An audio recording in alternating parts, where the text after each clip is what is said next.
पाठ 9 चतुर लोमड़ी। नंदन वन में एक खतरनाक शेर रहता था। वह वन के सभी जीवों के लिए मुसीबत था। जंगल के जानवर उससे इतना डरते थे कि उसकी दहाड़ सुनते ही अपने अपने प्राण बचाने के लिए इधर उधर छिप जाते थे।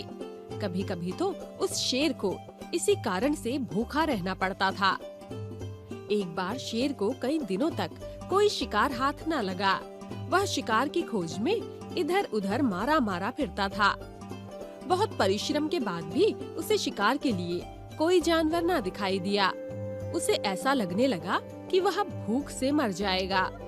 शेर शिकार की खोज में अपनी गुफा से बहुत दूर निकल आया। अचानक उसने देखा कि सामने एक बड़ी सी गुफा है जिसका द्वार खुला हुआ है। गुफा देखकर शेर के मन में विचार आया कि जरूर इस गुफा में कोई न कोई जानवर रहता होगा। इसके भीतर चलकर देखना चाहिए, हो सकता है कि कोई शिकार अंदर बैठा हो। यह सोचकर शेर गुफा के अंदर चला गया, लेकिन इस समय गुफा में कोई नहीं था।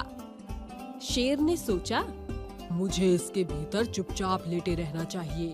अंधेरा होने पर गुफा वाला जानवर अवश्य ही आएगा, तब मैं उसका शिकार करके अपनी भूख मिटा लूंगा। कुछ समय बाद अंधेरा होने लगा। रात में सारा जंगल चांदनी में नहाया हुआ था। चंद्रमा के प्रकाश में सब कुछ साफ साफ दिखाई दे रहा था। जिस गुफा में शेर घुसा था वह एक लोमड़ी की थी। लोमड़ी अन्य जानवरों की अपेक्षा तीव्र बुद्धि की मानी जाती है। रात होने पर लोमड़ी अपनी गुफा की ओर लौट रही थी। वह शीतल चांदनी का आनंद लेते हुए धीरे धीरे चल रही थी।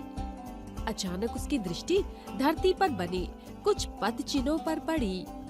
ध्यान पूर्वक देखकर उसने जान लिया कि यह पद चिन्ह किसी शेर के हैं। शेर के पद चिन्हों को देखते हुए लोमड़ी धीरे धीरे आगे बढ़ी। ऐसा करने में उसे समय अवश्य लगा, लेकिन उसने यह देख लिया कि शेर के पैरों के निशान उसकी गुफा के भीतर गए हैं। उसे आभास हो गया कि उसकी गुफा में शेर बैठा है, क्योंकि गुफा में शेर के पंजों के जाने के निशान तो थे, लेकिन बाहर निकलने के निशान कहीं नहीं उभरे थे।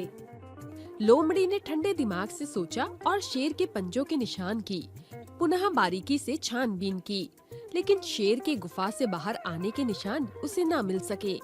उसे विश्वास हो गया कि शेर अभी तक गुफा के अंदर ही है, जो कि अंदर जाते ही उस पर हमला कर देगा। शेर अंदर है या नहीं, इसको पक्के तौर पर जानने के लिए लोमड़ी ने एक योजना बनाई। वह गुफा की तरफ मुंह करके ऊंची आवाज में बोली, कहिए गुफा जी, सब ठीक ठाक तो है ना? क्या मैं रात बिताने के लिए आपके भीतर आ सकती हूँ? शेर गुफा के अंदर ही था, लेकिन वह चुप रहा। वह लोमड़ी के भीतर आने की प्रतीक्षा कर रहा था। लोमड़ी ने एक बार पुनः प्रश्न को दोहराया, गुफा, ओ मेरी प्यारी गुफा, आज आप चुप क्यों हो? मुझे बताती क्यों नहीं कि मैं भीतर आऊं या कि ना आऊं? पहले तो कभी भी आप इस तरह शांत ना रहती थी। एक बार के पूछने में ही आप उत्तर दे देती थी। आज आपको क्या हो गया है?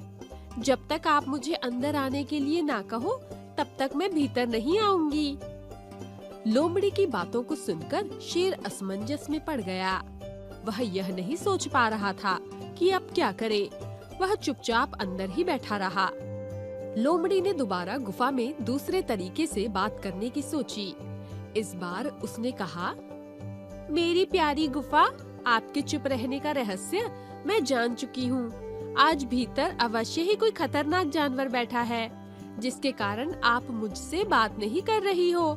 अच्छा, तो मैं चलती हूँ। शेर को लगा कि शिकार हाथ से निकल रहा है। उसने सोचा कि जरूर यह गुफा लोमड़ी से बात करती होगी। मेरे डर के मारे गुफा आज लोमड़ी से बात नहीं कर रही है। चलो, गुफा की तरफ से मैं ही बोलता हूँ। यह सोचकर शेर आवाज बदलकर बोला, अरे जरा रुको प्यारी लोमड़ी, मैं गहरी नींद में सो रही थी, इसलिए आपसे बात न कर सकी।